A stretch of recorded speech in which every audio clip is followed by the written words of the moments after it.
राजस्थान की वीरभूमि सदियों से पराक्रम और बलिदान की कहानियों से भरी रही है। इसी भूमि ने ऐसे महान योद्धाओं को जन्म दिया जिन्होंने स्वराज और सम्मान के लिए अपना सब कुछ न्योछावर कर दिया।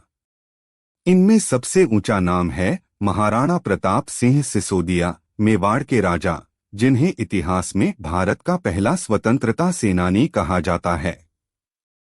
उनका जीवन केवल युद्धों का नहीं, बल्कि अडिग संकल्प, आत्मबल और राष्ट्रभक्ति का प्रतीक है। महाराणा प्रताप का जन्म 9 मई 1540 को मेवाड़ के कुंभलगढ़ दुर्ग में हुआ। उनके पिता महाराणा उदयसिंह द्वितीय और माता रानी जीवत कंवर थीं।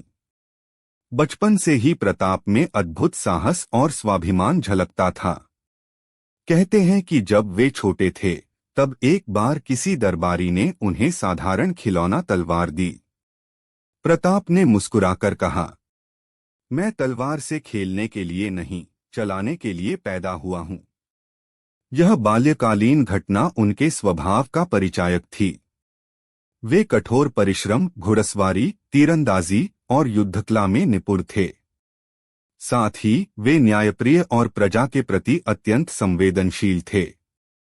1567 में जब अकबर ने चित्तौड़गढ़ पर हमला किया, तब महाराणा उदयसिंह उदयपुर की ओर चले गए।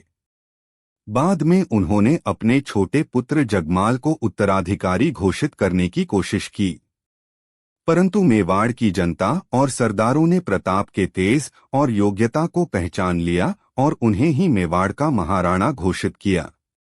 इस प्रकार 1568 में महाराणा प्रताप ने मेवाड़ की गद्दी संभाली और अपने जीवन का एकमात्र लक्ष्य बनाया मेवाड़ की स्वतंत्रता।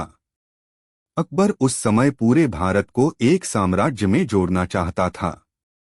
उसने राजपूत राजाओं को अपने दरबार में शामिल कर सम्मान और सुरक्षा देने का प्रस्ताव दिया। ज्यादातर राजपूतों ने यह प्रस्ताव स्वीकार कर लिया, जैसे जयपुर, जोधपुर, बीकानेर आदि। लेकिन प्रताप ने साफ कहा, मेवाड़ किसी के अधीन, जो अपने धर्म और स्वराज के लिए लड़े, वही सम्मान का अधिकारी है।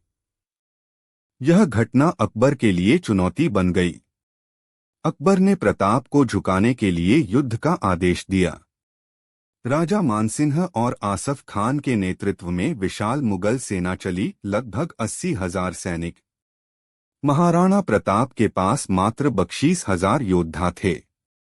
21 जून 1576 की सुबह हल्दी घाटी की घाटी में सूर्य